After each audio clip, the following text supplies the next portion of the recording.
नमस्कार विद्यार्थी मित्रांनो, एकाग्र अकॅडमीच्या यूट्यूब चॅनलमध्ये तुमच्या सर्वांचं स्वागत आहे. आपण मागील 2 आठवड्यांपासून आपण पीवायक्यू अनालिसिस करतोय. 2021चा पण आपण पीवायक्यू अनालिसिस केले आपले. तुम्ही व्हिडिओ जाऊन बघू शकता. 2022चा आपण पीवायक्यू अनालिसिस केलेला आहे आणि 2023चा आज आपण पीवायक्यू अनालिसिस करणार आहोत. पीवायक्यू अनालिसिस का करायचं याचं मी तुम्हाला 22च्या याच्यामध्ये एक्सप्लेनेशन पूर्ण डिटेलमध्ये दिलेलं आहे. पीवायक्यू का महत्त्वाचे असतात. ओके, हे दीपस्तंभासारखं आपल्याला काय करतात, काम करतात. आपण कुठे भरकटू नये, ओके, आपली अभ्यासाची दिशा बदलू नये, कुठे जाऊ नये इकडे तिकडे. तर त्यासाठी आपल्याला काय महत्वाचे आहेत तर पीवायक्यू. बघा इथून चालू झालेले आहे. 2023चा पेपर झालेला होता 4 जूनला आणि हा पेपरचा कट ऑफ होता, लक्षात घ्या, 108.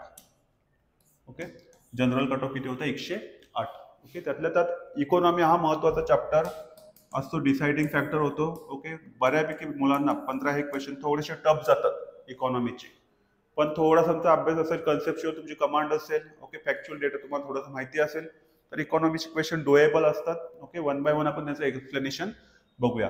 पहिला क्वेश्चन विचारलाय, खालीलपैकी कोणते प्रमुख धोरणात्मक हस्तक्षेप हे भारतातील भूसुधारणाचा भाग होते? Which of the following major policy, okay, धोरणात्मक म्हणजे major policy, interventions are the part of the land reform. Land reform आपल्या भारतामध्ये झाले होते 1951.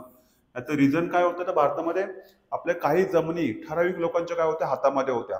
ओके, त्यांना आपण लँडलॉर्ड्स म्हणायचो. त्यामुळे आपल्याला जर बाकीच्यांना जर आपल्याला शेतीमध्ये जर काय करायचं असेल, विकास करायचा असेल तर त्या जमिनीचं वाटप होणं गरजेचं होतं.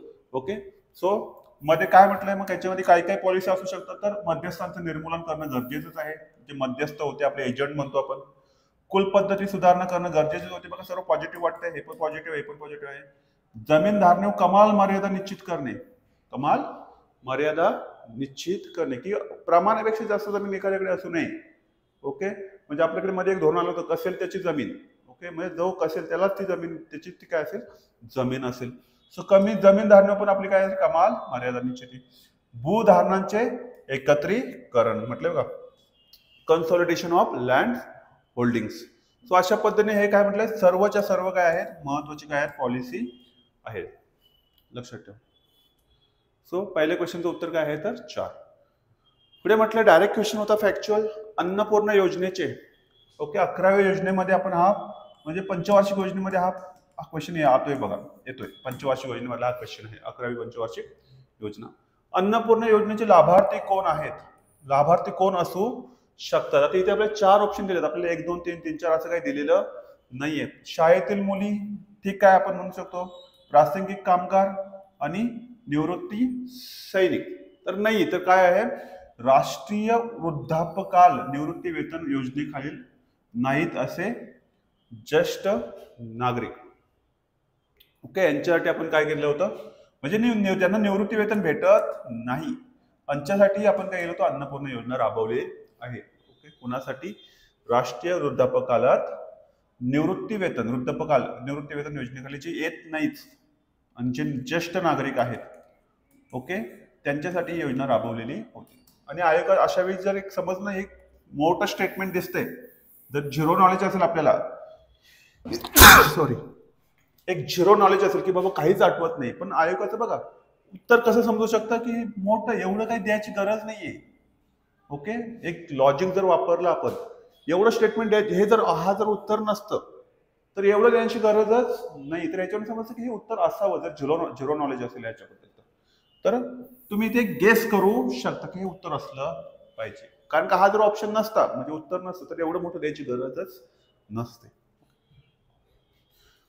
48वा क्वेश्चन बघूया. संतुलित वृद्धी दर म्हटलंय, संतुलित वृद्धी. संतुलित म्हणजे आपण म्हणतो बॅलन्स ग्रोथ झाली पाहिजे तुमची. ग्रोथ कशी असली पाहिजे, बॅलन्स ग्रोथ असली पाहिजे. सर्व स्तरातील लोकांना आपण एकत्र आणायचे, बॅलन्स ग्रोथ असेल. बघा, बॅलन्स ग्रोथ रेट, एम्स काय, एम्स असतो त्याचा उद्देश काय असतो. वाचूया परत.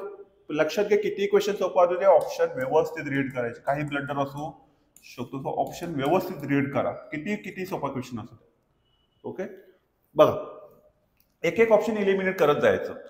उत्पादनाचा वृद्धी दर, उत्पादनात वृद्धी दर, उत्पादनाचा वृद्धी दर, उत्पादन वृद्धी दर, नैसर्गिक साधन संपत्तीचा वृद्धी दर यांच्यातील समानता. ओके, चांगलं वाटतं, स्टेटमेंट पॉझिटिव्ह आहे. उत्पन्नातील वृद्धी दर आणि लोकसंख्या वृद्धी यांच्यातील समानता, नैसर्गिक साधन संपत्ती वृद्धी आणि उत्पादनातील वृद्धी यांच्यातील समानता, नैसर्गिक साधन संपत्ती वृद्धी दर आणि लोकसंख्या वृद्धी दर यांच्यातील समानता. बघा इथे उत्पन्नातील आहे, इथे लोकसंख्या आहे, इथे नैसर्गिक साधन संपत्ती वृद्धी दर म्हटलाय आणि इथे म्हटलंय तुम्हाला उत्पन्नातील वृद्धी दर म्हटलंय. इकडे नैसर्गिक साधन संपत्तीचा वृद्धी दर म्हटलंय आणि इथे लोकसंख्याचा वृद्धी दर म्हटलंय. पण ह्या तुम्हाला इथे एक स्टेटमेंट दिसेल बघा, आयोगाचे काही ना काहीतरी क्ल्यू सोडलेला असतो आयोगाने. सर्व समावेशक तुम्हाला इथे दिसेल बघा. उत्पन्नाचा वृद्धी दर इकडे पण आहे, खाली पण पाहायला भेटेल बघा उत्पन्नाचा वृद्धी दर. उत्पादन वृद्धी दर आहे इकडे पण आहे आणि नैसर्गिक साधन संपत्तीचा वृद्धी दर. सो महत्वाचं कोणतं स्टेटमेंट येईल तर संतुलित वृद्धी दर आपली कशी असली पाहिजे, उत्पन्नाचा वृद्धी दर, उत्पादन वृद्धी दर आणि नैसर्गिक साधन संपत्तीचा वृद्धी दर यांच्यातील समानता. हा महत्वाचं याचं काय आहे उत्तर आहे. पुढे म्हटले नागरीकरण काय असतं, शहरीकरण. थोडक्यात काय शहरीकरण काय असतं बघा. असे ऑप्शन आले तर आपल्याला थोडं समजून जाते, म्हणतो ना इलिमिनेशन तुम्हाला चान्स भेटतो. शहरामध्ये लोकसंख्येचे काय झालेलं असतं, केंद्रीकरण झालेलं असतं. ओके, शहरांमध्ये लोकसंख्येचं विकेंद्रीकरण झालं असतं. विकेंद्रीकरण होतं का, नाही. विकेंद्रीकरण म्हणजे एकापासून दूर जाणे, विकेंद्रीकरण नाही होत. सो ब ऑप्शन तुमचा जाऊ शकतो आणि वरीलपैकी सर्व जाऊ शकतात. खेड्यात लोकसंख्येचे केंद्रीकरण होतं, नाही.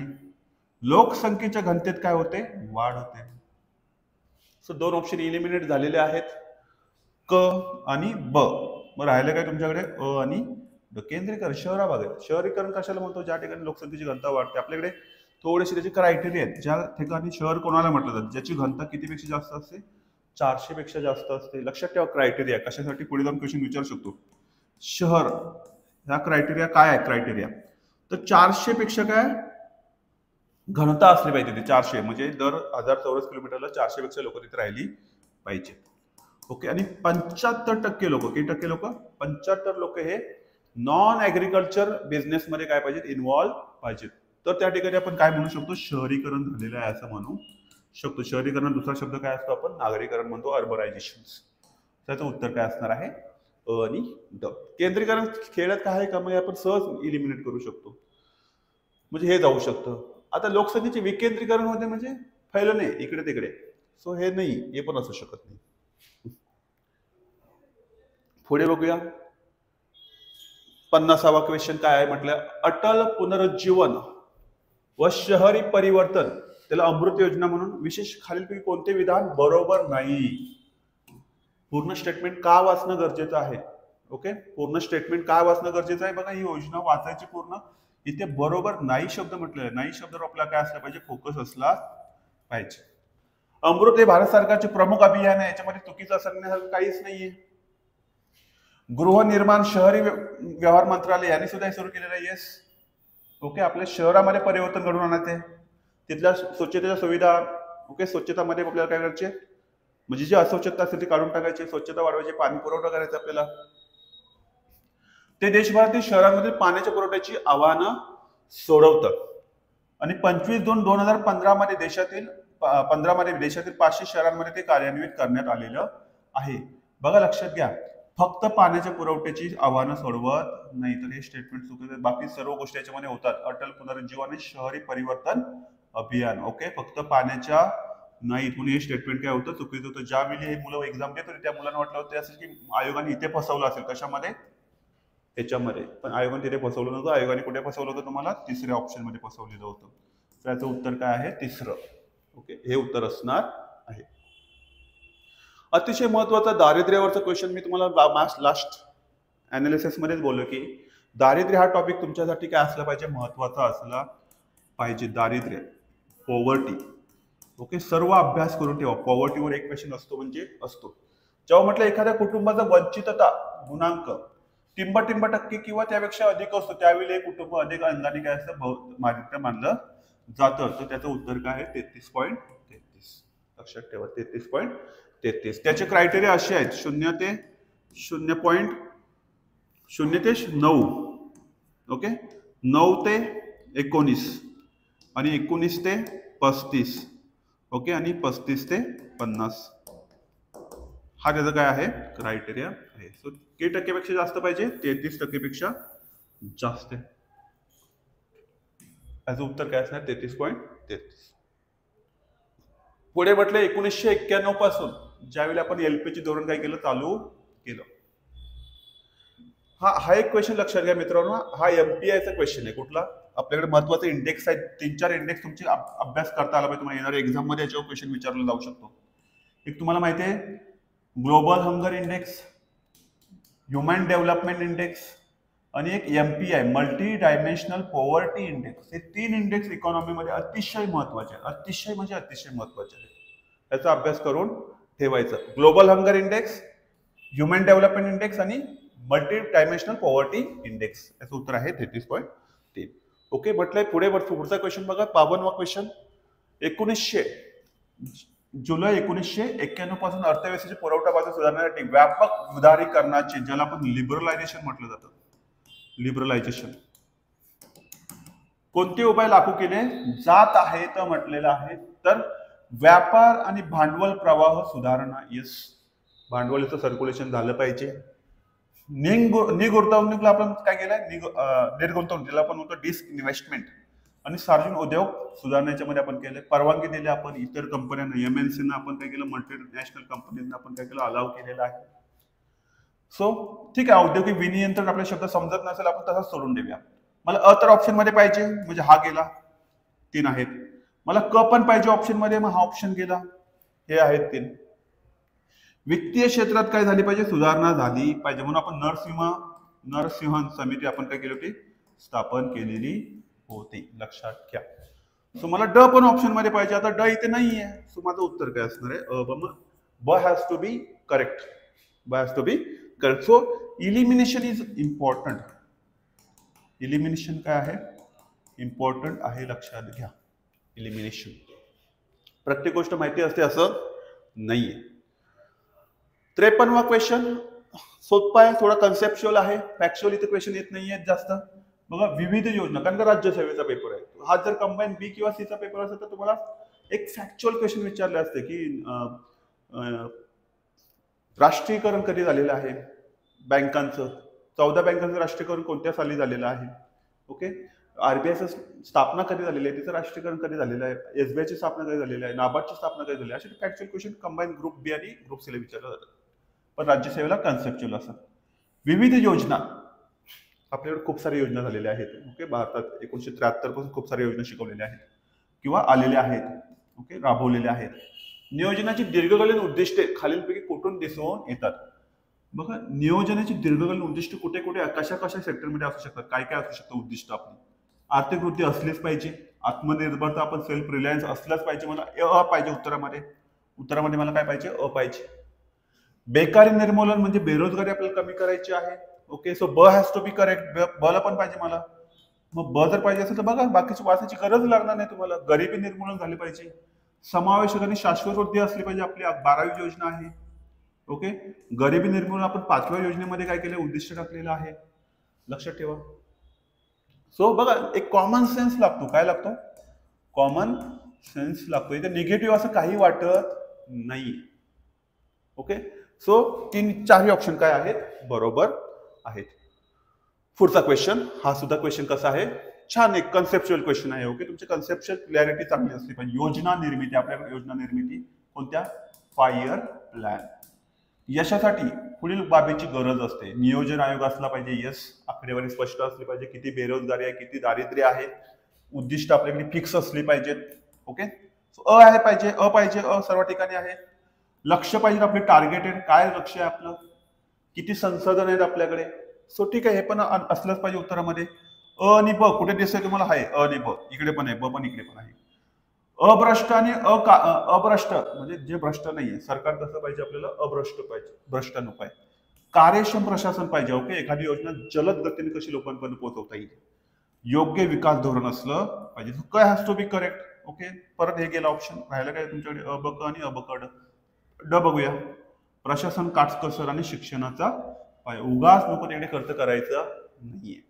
सो अ ब क ड हॅज टू बी. काय इथे करेक्ट आहे तुमचं नॉलेज कसं आहे, कन्सेप्ट तुमच्या क्लिअर आहेत का योजनेला घेऊन, म्हणजे योजना कशासाठी राबवलेल्या होत्या, काय साध्य करायचं होतं आपल्याला, आणि कशा पद्धतीने आपण योजना साध्य करू शकतो, यशस्वी करू शकतो. त्यासाठी ह्या सर्व गोष्टींची काय असते, गरज असते, लक्षात ठेवा.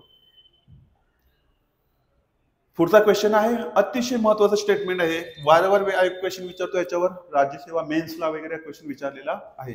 काय म्हटलंय, एखादा देश गरीब असतो कारण तो गरीबच असतो. हे वाक्य कोणाचं आहे तर लक्षात ठेवा, रॅग्नर नर्क्स यांचं हे काय आहे उत्तर आहे, लक्षात ठेवा. पुढे म्हटलंय संतुलित वृद्धी, बॅलन्स ग्रोथ.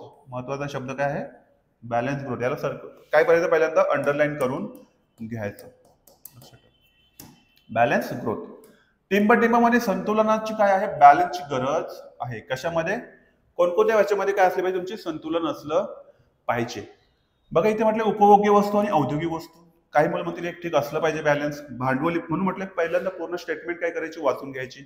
भांडवली वस्तू आणि औद्योगिक वस्तू, कृषी क्षेत्र आणि औद्योगिक क्षेत्र, आणि ते म्हटले बघा अर्थव्यवस्थेतील सर्व क्षेत्र, all sectors in the economy. ह्या सर्वांमध्ये काय असले पाहिजे, बॅलन्स असला पाहिजे. म्हणून याचं उत्तर काय, ओनली टी. म्हणून ओके, घाई करायची नाही, लक्षात ठेवा, घाई करू नका, पूर्ण स्टेटमेंट वाचा. पुढे म्हटले अतिशय हा एक शुम्पिटर म्हणतो ना आपण, शुम्पिटर यांच्या मते विकास म्हणजे काय तर स्थितीशील स्थितीत खंडित होणे. म्हणजे आपल्याकडे म्हणतो ना टेक्नॉलॉजीचा काय होतो, उपयोग होतो अचानक, आणि ऍडव्हान्स टेक्नॉलॉजीचा, ओके ऍडव्हान्स, त्याला म्हणतात टेक्नॉलॉजिकल डिस्ट्रक्शन. त्याला म्हणतात टेक्नॉलॉजिकल डिस्ट्रक्शन, अशी ती टर्म्स आहे. उत्कृष्ट बदल, एकदम बरोबर आहे. तर वृद्धी म्हणजे काय म्हटले, विकास आणि वृद्धी, याच्यामध्ये त्यांनी व्याख्या केली, वृद्धी आणि विकास याची काय केली त्यांनी व्याख्या केलेली आहे. विकास काय असतो, एक स्थितीशील स्थितीमध्ये खंडित, आणि उत्स्फूर्त काय असतो, एक बदल असतो. लक्षात इथे म्हटले बघा, स्टेडी चेंज आणि लॉंग रन बीच. आणि वृद्धी काय असते, आता विकास हा गुणात्मक असतो, लक्षात ठेवा. विकास कसा असतो, गुणात्मक, आणि वृद्धी कशी असते, संख्यात्मक. म्हणजे काय, क्रमशः आणि स्थिर दीर्घकालीन बदल, जो हलवार बचत लोकसंख्या वाढीमुळे होतो. दोन्ही स्टेटमेंट कसे आहेत, बरोबर आहे, काही निगेटिव्ह वाटत नाहीये त्याच्यामध्ये. बघा 58वा क्वेश्चन आहे, रंगराजन समिती. परत कशावर क्वेश्चन आहे, दारिद्र्य. म्हणजे किती चॅप्टर महत्वाचं आहे बघा, दारिद्र्य. मग क्वेश्चन होता तो नर्क्स वाला क्वेश्चन होता, दारिद्र्यामध्येच येतो. पण दारिद्र्य चॅप्टर अतिशय महत्वाचं आहे, करून ठेवा चांगला. येणाऱ्या एक्झामला पण तुम्हाला क्वेश्चन पाहायला भेटेल त्याच्यावर. तिथे 3 क्वेश्चन पाहायला भेटले आपल्याला. किती क्वेश्चन पाहायला भेटले आतापर्यंत, 3 क्वेश्चन्स. 2014 वर्ष 11-12 साठी दारिद्र्य रेषा दैनंदिन दरडोई उत्पन्न खर्च किती सांगितलं होतं, त्यांचं फेमस आहे, किती, 32 आणि 47. लक्षात ठेवा मित्रांनो. रंगराजन पॅनल कधी स्थापन केलं होतं, काँग्रेस सरकारने 2012ला. ओके, त्यांचं ग्रामीण भागासाठी किती रुपये होते खर्च, दारिद्र्य रेषा होती 32 रुपये, आणि शहरी भागासाठी किती, 47 रुपये. एखादा व्यक्ती जर ग्रामीण भागातला व्यक्ती जर 32 रुपये पण खर्च करू शकत नसेल दिवसाला, तर तो काय आहे, गरीब आहे. म्हणजे ही काय होती, दारिद्र्य रेषा होती कोणाची, रंगराजनची. आणि विचारलं तेंडुलकरची काय होती, तर तुम्हाला सांगता आलं पाहिजे 27 ही ग्रामीण भागासाठी होती, आणि 33 ही अर्बन.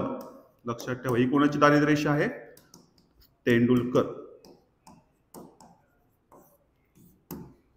जे 2005ला काय केलं होतं आपण स्थापन. कशासाठी केलं होतं आपण, दारिद्र्य काउंट करण्यासाठी. आणि 59वा क्वेश्चन आहे, 2014 मध्ये शासनाने वित्तीय समावेशनासाठी खालीलपैकी कोणती योजना अंमलात आणलेली आहे. बघा तुम्हाला सर्वांना माहिती असेल, प्रधानमंत्री जनधन योजना.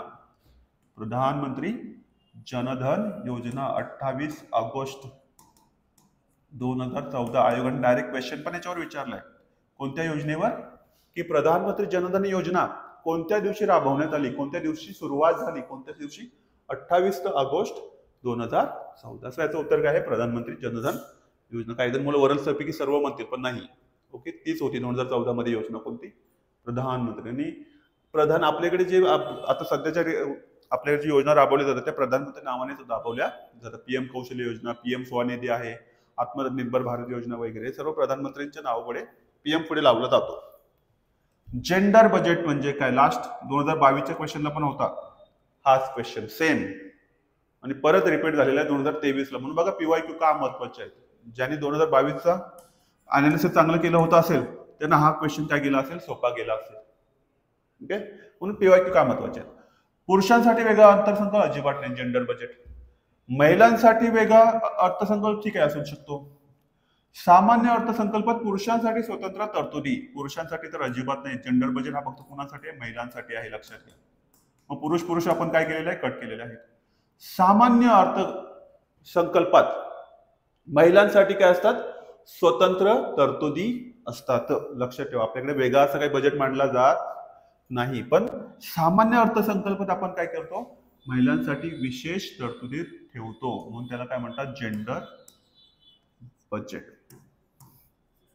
जेंडर बजेट लक्षात घ्या. सो अशा पद्धतीने काय होतं, या इथे थांबतोय, इथून बघा पुढे सायन्स चालू होत आहे. हे 15 क्वेश्चन इकॉनॉमीचे तुम्हाला समजलं असेल तर आपल्याकडे थीम महत्वाच्या आयोगाचे आहेत, दारिद्र्य, बेरोजगारी, national income, public finance, okay, ज्याला आपण काय म्हणतो पब्लिक फायनान्स, हा पब्लिक फायनान्स, बँकिंग, असे महत्वाचे कर संरचना, हे सर्व काय आहेत, महत्वाचे काय आहेत, महत्वाचे चॅप्टर आहेत. सो यांचा अभ्यास असलाच पाहिजे. सो लक्षात ठेवा, 28 सप्टेंबरला जी एक्झाम होणार आहे आणि ह्याच्यावर तुमचे क्वेश्चन काय होणार आहेत, पीवायके काय होणार आहेत, रिपीट होणार आहेत. सो लक्षात ठेवा. इथे आपण काय करूया, थांबूया. पुढच्या लेक्चरला आपण 2024 ची काय करूया लेक्चर. धन्यवाद.